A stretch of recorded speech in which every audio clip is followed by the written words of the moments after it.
Toy Story 4 is officially out. I'm gonna go check it out tomorrow with my friends, and I can't wait because if y'all don't know this, fun little fact, I freaking love Toy Story.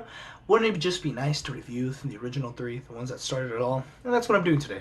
So get down on your butts, get a fucking, what do I have back there? I have a Star Wars mug, even though it has nothing to do with it. Find an appropriate shirt, clearly, because I don't have one yet. I should have brought my Toy Story mug. That would have made sense. Actually, hold on a second. I'll be right back. Much better. Brought my cup. It's Pizza Planet. It's not coffee or anything, just water.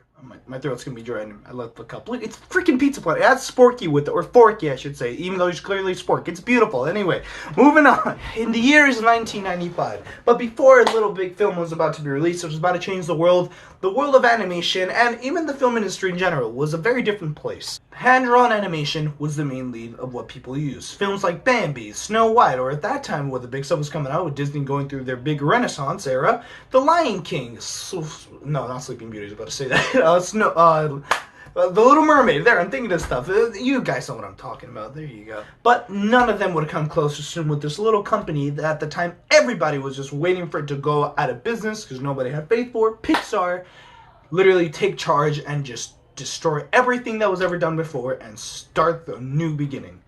Pixar would soon in 1995 release the very first cinematic classic, Toy Story, of the 10th anniversary edition here. It looks really nice, doesn't it? Toy Story would have come out of wall audiences for the simple fact, despite from all the other incredible things, it was the very first computer animated film, which means everything that you saw was fully CG. There was nothing real or close to real in that movie, or that they used to make something real. Everything is meant to be a model of this crazy fantasy world, all used by the magic computers. No practical effects, nothing drawn. It's all made by computers. And that was something big at the time. People forget that now because it's such an industry standard, how expensive it was, how crazy it was for someone to do stuff like this. Before that, all Pixar was making was like 5-minute shorts to promote their stuff and what this technology can do, or like 31-minute commercials, or 30-second or 1-minute commercials. That makes more sense. And those still cost hundreds of thousands of dollars, and they barely had the money for that.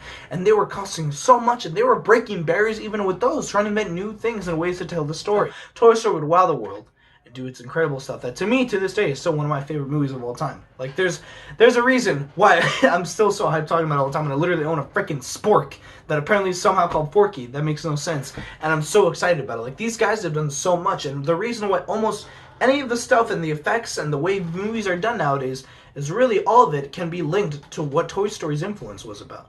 But it wouldn't just end there, because Pixar still was hungry for more. After Toy Story, the world was wowed by the incredible stuff they can do and their incredible achievements, not to mention their incredible, soon-to-be iconic characters that they were in. So after that, Pixar decided to make a contract with Disney. They agreed to make a few more films, if I can remember specifically, it was 5 or 7, and that they could make some sequels. Pixar, though, before, believe it or not, now that we all know the iconic Toy Story 2, Toy Story 2 was actually supposed to be a only DVD release, which obviously as soon as people hear that, they're shocked or horrified because, you know, most movies that come out for DVD only is, especially the Disney ones, have a really good reputation. But people just did that at the time. It was a very big industry standard. But once again, Pixar was the guys to change it. They were the underdogs and here to change the world. They realized, no, this movie is way too good to just come out that way. We're putting all our effort, all our blood and sweat into this. This needs to be another big screen release. There's a lot of fights. There's a lot more to the story that I'm cutting out just to make it quick because you know how long this could be because of how much I talk and how we get off topic. Thing is, some drama happened. Everything went down, but they still managed to finally get another big screen release for their sequel, Toy Story. Where sequels are usually not very well perceived, which is still kind of funny now because so many films have now just proven that sequels can be just as amazing or even better than the original, that we should be okay with that. But there's just been so much garbage and so much disappointment to sequels that people would just rather leave those films alone. Pixar, though, this was the first time they were showing they got game, dude. These guys got game. They know exactly what they're doing. Some of the most iconic sequences, characters, performances in cinematic history, once again done by a all-computer generated film and is a sequel to the one that people were already praising. They literally did it again. The film to this day is incredible. There's literally little to no problems with it I can even still think about. But people still to this day watch those movies and put them like YouTube challenges of try not to cry, and they put them for a reason. The movie is an emotional roller coaster, and their characters and their storytelling and their masterwork in filmmaking. The way they tell their stories is just breathtaking, and the fact that they could do it all in a sequel once again and be just as good, or dare many people say even better than their first one, was just something insane, especially for something that at the time was still very new. And then after that, it seemed that it would never come out again. I would be born a few years later, unfortunately to many people. I would soon discover these Toy Story films, and to many people, they just thought after Toy Story 2, that was supposed to be the end of it. And then all of a sudden, a surprise, in the year 2009, we get an announcement: Toy Story 3 is coming out. Now, Toy Story 3, personally, I have a lot of a personal connection to this film. This film really means a lot to me because, believe it or not, this was actually the first time I ever went to a premiere and really followed a lot of the hype and the build-up to a big movie release. This was the first time I would learn about what trailers were, believe it or not, or how releases worked, release dates, your big movie premieres, red carpets, the productions behind movies. I would start learning a lot about this because I cared so much to finally see the ending, the finale to this soon-to-be trilogy, that I wanted to know anything possibly can about this movie. And once again, what a shocker, Toy Story 3, somehow the third film in the franchise, managed not just to be as good, but in many respects even better than the original.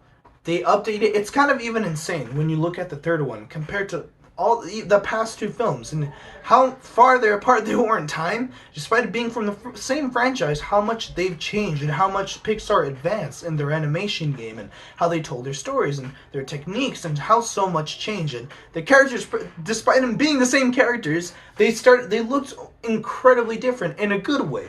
They looked so much detailed, so much more polished. The world felt so much more real. I'll never forget watching that. And obviously, I mean, I know I've been mentioning a lot of my favorite parts of the movies, and that was for a reason, because honest to God, Toy Story 3, that is where I get to my favorite part. Toy Story 3, that ending, to this day I still think is one of the greatest endings to any franchise or trilogy ever. The ending isn't just beautiful, breathtaking, it hits hard from home. Literally something about toys, it somehow becomes metaphorical of saying goodbye to your family or your kids or something like that. I'm not even a parent yet, and that somehow that got emotional to me. My parents and I were literally hugging. We're bawling together. The whole theater was too. We weren't the only ones. I don't care what the hell anyone says. You cried watching that movie, okay? You fucking cried. Don't act like you're a hardcore. You're a pussy, okay? It's freaking genius, dude. Pixar, oh my god, they're kings, dude. They always have been. And they've always been a lot for me for that. It's always been incredible. Sometimes when I'm literally down, or I haven't had a really good day, or I've been bummed out, or I've been just stressed out about something, literally I would just pop in Toy Story 1 or look at the other films, including also Star Wars. But Toy Story is that same feeling to me. I could happily watch a Toy Story movie all day, and all the problems I ever had would just go away. Just the whole thing that we're connecting to is inanimate objects talking. That's really all it is. Like, I know people would realize that, but isn't that just weird that we're connecting? I have some of them, but like, we're connecting to these things that they just somehow were believable to talk. Like, that's the whole point of them. What if these guys talked? What if our toys talked and came to life? How would be their life? It's kind of ridiculous, the whole thing. Even as crazy as the beautiful animation is, they're really just animating inanimate objects speaking.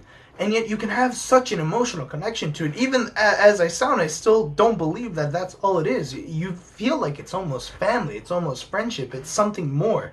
Because that's just the genius of Pixar storytelling.